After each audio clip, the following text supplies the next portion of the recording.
दूल्हा दुल्हन ने 7 फेरे तो ले लिए, लेकिन सुहागरात से पहले ही दूल्हा कमरे से बाहर निकल गया। वजह ये थी कि वो असली दूल्हा था ही नहीं। आखिरी बार शादी का जाम पीकर वो चुपचाप जाने लगा। पीछे से दासी उसे इनाम देने दौड़ी, लेकिन जैसे ही उसने नकाब हटाया सबके होश उड़ गए। वो कोई और नहीं बल्कि आदित्य था, वही जो नंदिनी से बेइंतहा मोहब्बत करता था। नंदिनी आखिरकार अपने पिता की इच्छा के आगे झुक गई और आर्यन से शादी कर ली। बचपन के प्यार आदित्य को छोड़कर उसने परिवार की इज्जत चुनी। शादी के दिन लाल जोड़े और सोने के गहनों में सजी नंदिनी किसी रानी से कम नहीं लग रही थी। पूरे घर में शाही इंतजाम थे, लेकिन असली दूल्हा मौजूद नहीं था। उसकी जगह नकाब पहने एक आदमी मंडप में बैठा था। पिता की उदासी देखकर नंदिनी मुस्कुराते हुए बोली, इतना इमोशनल मत होइए पिताजी, बस कुछ दिनों की बात है, फिर मैं वापस आपसे मिलने आ जाऊंगी। पिता ने कांपते हाथों से बेटी का श्रृंगार ठीक किया। दिल में दर्द था कि उनकी सबसे प्यारी बेटी की शादी में दूल्हा तक मौजूद नहीं। दरअसल आर्यन सरहद पर था और लौट नहीं सकता था, इसलिए परिवार ने उसकी जगह एक पढ़े लिखे युवक को रस्में निभाने भेज दिया। लेकिन नंदिनी नहीं जानती थी कि नकाब के पीछे आदित्य था, वही इंसान जो उससे सच्चा प्यार करता था। पिता उसे पहचान चुके थे, मगर उन्होंने सच छिपाकर दोनों की आखिरी इच्छा पूरी होने दी। आदित्य ने पूरी रस्म बेहद शांत तरीके से निभाई। रात को जब दोनों कमरे में अकेले हुए, बाहर तेज बारिश और बिजली कड़क रही थी, उसने धीरे से नंदिनी का घूंघट उठाया। आंखों में बिछड़ने का दर्द साफ दिख रहा था। दोनों ने साथ में शादी का आखिरी जाम पिया। फिर आदित्य बिना कुछ कहे कमरे से बाहर चला गया। बारिश में भीगता हुआ वो देर तक दरवाजे के बाहर खड़ा रहा। उसे पता था कि अब नंदिनी किसी और की हो चुकी है, लेकिन वो सिर्फ एक आखिरी पल उसके साथ जीना चाहता था। अंदर नंदिनी खुद को रोक नहीं पाई और फूट फूट कर रोने लगी। ये शादी उसके और आर्यन दोनों के लिए एक मजबूरी थी। दो ऐसे लोग जिन्हें एक दूसरे से प्यार तक नहीं था, उन्हें रिश्ते में बांध दिया गया था। तभी बाहर से आदित्य की आवाज सुनाई दी, वही पुराना श्लोक जो दोनों हमेशा साथ पढ़ते थे। नंदिनी समझ गई कि वो अभी भी बाहर खड़ा है। आंखों में आंसू लिए उसने मन ही मन उससे विदा ले ली। आदित्य पूरी रात वहीं खड़ा रहा। सुबह होते ही उसने जमीन पर पड़ा प्याला उठाया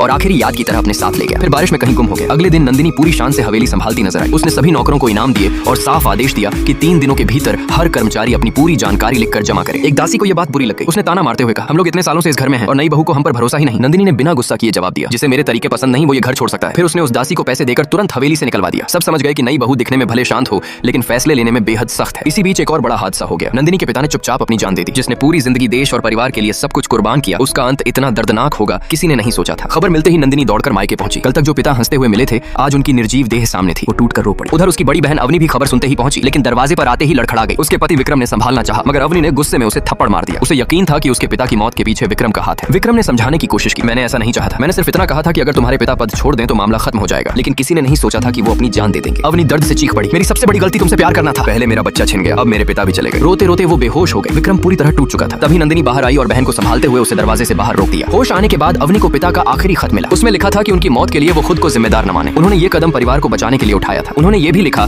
कि अब पूरे परिवार की उम्मीद अवनी के होने वाले बच्चे पर टिकी है और आने वाले समय में उसी बच्चे को इस टूटे हुए परिवार को फिर से संभालना होगा।